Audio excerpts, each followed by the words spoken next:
Hi, everyone, and welcome to this edition of the Insurance Experts. It's my pleasure to have on the line Annalie Kruger of CareRight Inc.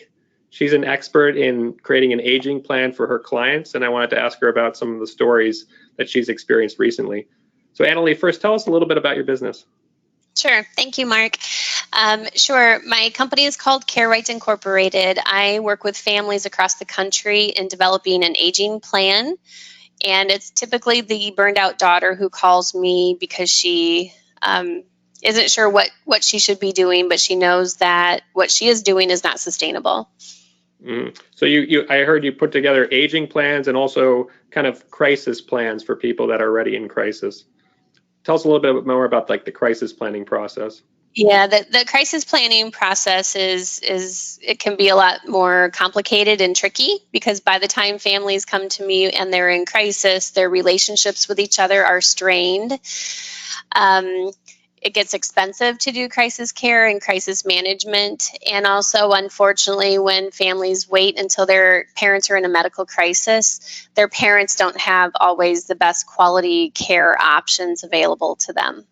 Right. This is the perfect topic. I did in one of our prior videos on the insurance experts. I talked about the 44 million caregivers, and about 60% of them are kids. And I know you talk about your daughters out there. So what do you typically experience when somebody's coming to you? What's a client look like? Yeah, the typical client profile or the typical caller profile is definitely the burned out caregiver. And when I say she, it's the daughter. She has, because families live apart from each other these days. It's not like in the old days where everybody lived down the block from each other. So typically, the daughters call because they're spending a significant amount of money in airfare, time away from work, and time away from family. Wow. And I know you were talking about a family you had worked with recently. Can you tell us a little bit about that family? Yeah. So we have Ethel and Marvin, and Ethel and Marvin live in rural Minnesota. And Ethel has mid-stage dementia, which means she wanders, she's restless, and she gets more anxious and confused in the afternoon, and she does not always recognize her family. We have Marvin, who had a stroke, a major stroke, so he has a lot of physical limitations. So who's taking care of Ethel right now? So right now Marvin is her primary caregiver, and he's getting pretty burned out. He doesn't admit that he's burned out, but he has had a 30-pound weight loss in the year and a half that the family has seen him, and he looks worn out. Wow. Tell me a little bit about their kids and what's their role in this situation now. Sure. So daughter Sally it's like I said before, it's the daughter who ends up calling me, and she is an attorney in New York, and she just saw her parents a couple 3 months ago and was shocked at the condition she found her parents in. She realized that her mother's dementia progressed significantly in the year and a half that she had seen her, and she was shocked at the weight loss that her dad had and just how tired he looked.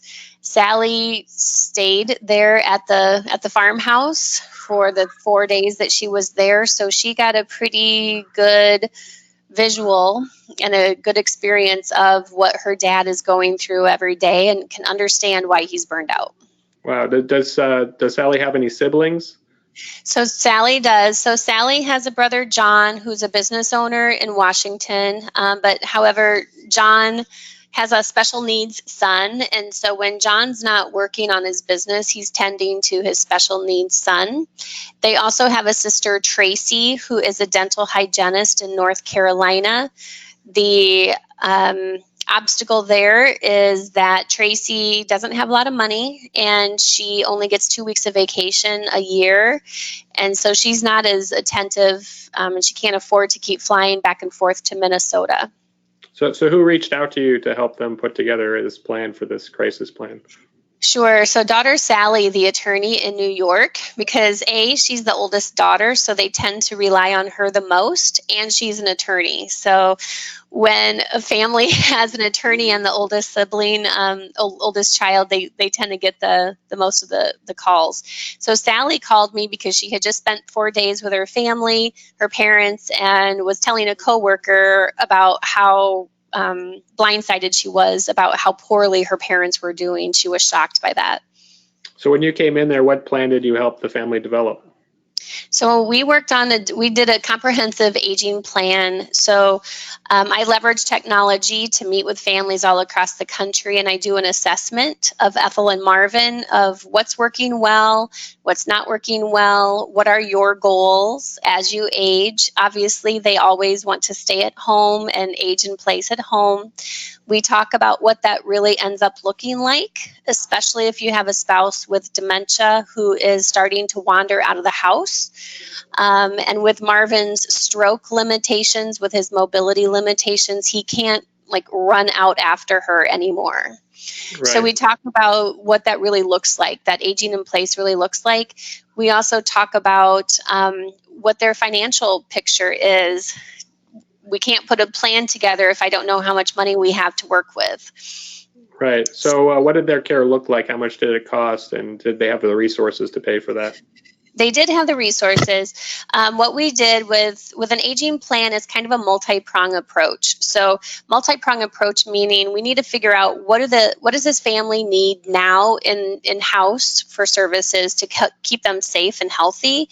But we also look at what do we need down the road for where are they going to live down the road. So what Ethel and Marvin needed is and it took some convincing, but Marvin agreed to 8 hours of home care per day. Now that's out of pocket because they don't have long-term care insurance, so they're paying private pay funds.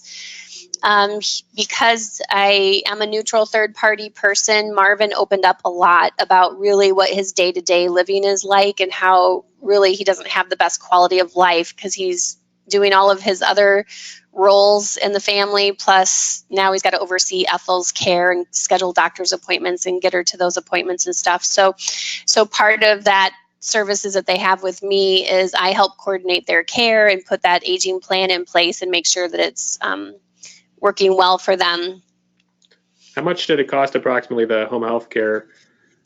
Yeah, so where they live in rural Minnesota, it's roughly $25, $27 an hour.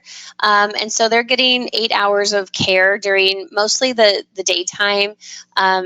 So like from 10 a.m. until 6 p.m. to get them through lunch. So the caregivers make them lunch because Marvin's lost weight, and then they also stay through dinner to help get Ethel ready for bed.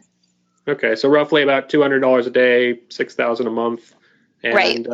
Probably might burn through their savings in the next several years if they need care for a while. It will for sure, because if you understand dementia, it's obviously a progressive disease. So this 8 hours of care is just the tip of the iceberg. She will need 24-hour care because of the impact of the disease progression. And obviously, Marvin, he's had a major stroke, so we shouldn't be surprised if he has another major stroke because that's just what happens.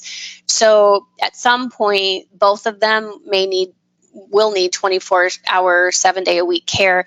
Marvin, another consideration that people don't think about is Marvin's a big guy. He's like 6'4", he's like 250 pounds. So he may likely need two people, like two caregivers to assist him. So that's double the money.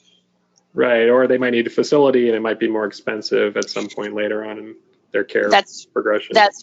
Yep, exactly. And we talk about that. That's part of that aging plan is, let's get you safe and the care that you need now in your house. But what if that's not sustainable? Where should you consider living? Does it make sense for you? And we have this as a family meeting. I facilitate the family meeting and say, okay, let's talk about the good, the bad, and the ugly of staying here in your farmhouse in rural Minnesota when you have no children that live close by to you at all. Right. How do you envision this, and this? Who's going to step in and help you if you you get into these jams? Who's going to help you? Well, my daughter Sally will. She's always our go-to person. Well, Sally's sitting over there going, "What?" Right.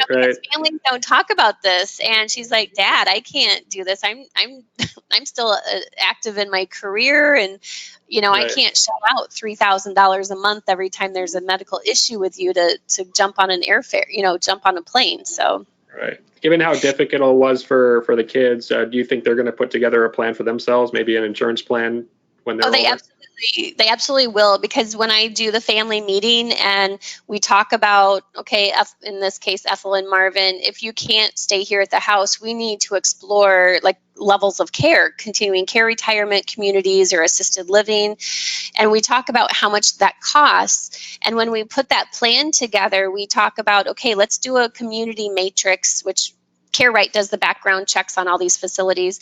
And so this way the family knows how much money it's going to cost. And we also explore, since daughter Sally is kind of the responsible one that has the most ability to be available to her parents, we talked about having a 30-mile radius search of facilities near Sally. So we did a community matrix for the New York area that Sally lives in. And so we talked about, okay, if you move to New York, because you both need a different level of care. Ethel needs a memory care. Marvin needs assisted living level of care. And as we have these conversations, these adult kids, the part of this aging planning process is planning for that second generation. So the adult kids now realize how expensive care is. So that's how I can work with those adult kids and say, look, now you know how expensive care is now. Wait until you might need it. It's going to be way more expensive. How are you going to pay for that? Oh. Well, thanks so much for sharing with us that personal story of your client. Hopefully, the audience here got a good flavor into what long-term care really is about. Mm-hmm. Yeah, thank And you. we'll talk more soon. Take care. Okay, thanks. You too.